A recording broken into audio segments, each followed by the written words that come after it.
natural remedies na pwede kong gawin bago ako pumunta ng doktor. Simula nung ginawa ko yan, as in sobrang bihirang-bihira na kaming pumunta ng doktor.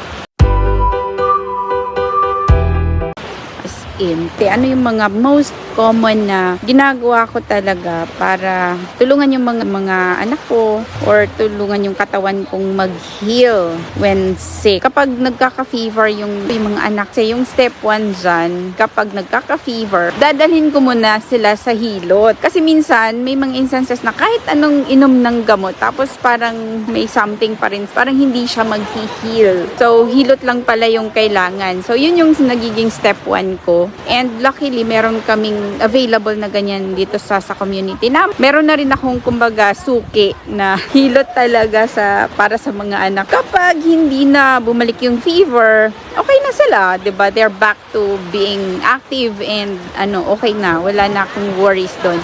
Pero kapag hindi naman sila gumaling dun, as in, bumalik pa rin yung fever, tapos pinainom ko na ng paracetamol. I used to give them paracetamol kasi before. Hindi pa rin. So, ang ginagawa ko, maghahagilap na ako niya ng mga halamang, mga damo-damo sa paligid ko. Yung mga damo lang talaga to na nasa paligid namin. Sabi nila, yung pansit-pansitan, yan. So, lalagyan ko ng hot water, ibuburu ko siya parang tea. So, papainom ko sa kanila like the whole day, ganun. And kapag gumaling, well, 'di ba? Parang RX din nag-experiment din talaga ako. So, kasi maraming like mga dahon-dahon talaga sa paligid. Dahon ng guyabano, dahon ng aratile. Kapag like sakit sa tiyan o kaya diarrhea, yon yung nagtatae, ang ginagamit ko dyan either dahon ng mansanitas, dahon niyan, ibuburo ko rin parang tea, o kaya yung ugat. So, magpapakuha ko ng root, tapos lilinisin ko yan, ibabrush ko, tapos yun, pakuluan ko ng mga siguro hanggang yung magiging reddish na yung color niya. Yun yung papainom ko. As in, sobrang effective talaga. So, hindi na ako nagbibigay ng mga gamot talaga for diarrhea kasi yun na. Yun lang talaga.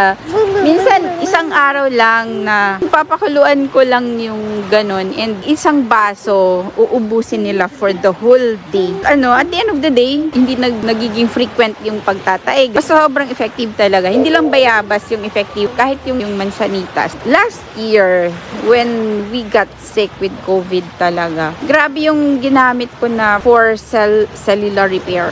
Kasi ang nagturo sa akin nito, doktor din talaga sa naturopathic medicine. Ang bilis mag-recover ng katawan natin. Dahon ng papaya, i-extract mo yon. Dinidikdik ko siya to extract the juice of the papaya leaves. Kasi sobrang nakakatulong siya. Hindi lang pala dengue. As in cellular repair. Yun yung parang nakatulong talaga sa husband ko na mas mabilis siyang mag-recover. Siya yung pinaka-worst na hit ng COVID sa amin last year. Na-realize ko, may juicer pala ako, no? So, mas mabilis. So, may juicer ka, i-slice mo lang ng maliit-lit yung dahon ng papaya, tapos i-juice mo na. Yung pure talaga na extract, yun yung inumin mo. Ang bilis ng recovery. And, so, kahit yung mga anak ko, grabe. Binubuli ko na talaga sila. Yung gano'n, you really have to drink this. Drink this if you want to recover faster. So, umiiyak. Umiinom, gano'n. Their go-to ko din talaga for ubo, oregano, at saka yung mayana, as in, dinidikdik ko din yan after washing, tapos pure. As in pure. Walang halong sugar or anything, honey. Wala. Awan ng Diyos, as in, hindi ganun kabilis like over-the-counter meds or kung magbibigay ako ng antibiotics. Tsatsagain mo lang talaga like every day. Every morning, kukuha ko ng dahon sa garden ko. Didikdikin ko yan. I-extract ko yan. Yung kamay ko, as in, yung mga fingers, yung nails ko dito, nangingitim na yan. Tapos, tsatsagain mo talaga. And ako talagang inaano ko yung mga anak ko. Dinitrain ko silang uminom. Hindi na ako talaga kumbaga, sa allergies na lang siguro, like, nagbibigay ako ng OTC, over-the-counter meds. For allergies, wala pa akong nadidiscover na herbal plant na pwede kong pang-substitute dyan sa like cetirizine, mga ganun.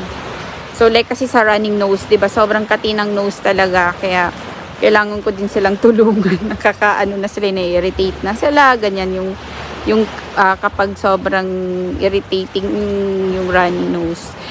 Yun. So, simula nung ginawa ko yan, as in sobrang bihira na kaming pumunta ng doktor.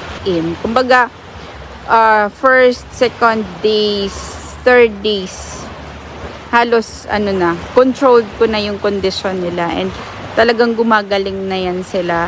Kaya, yun yung isang factor talaga na pinagpapasalamat ko nung nag full-time work ako. Kasi natututukan ko I get to learn more about that, doing that for my kids. Kasi nagtatanong talaga ako sa mga matatanda, para saan tong kasi alam ko nasa Bible yan Sabi ng Diyos, ginawa ko na ang lahat para sa inyo. Ang lahat ng kailangan nyo during the time of creation. I created food for you. I created medicine for you.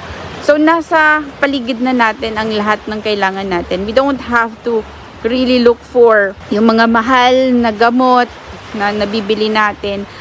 Everything that we need, even for healing, nasa paligid lang natin.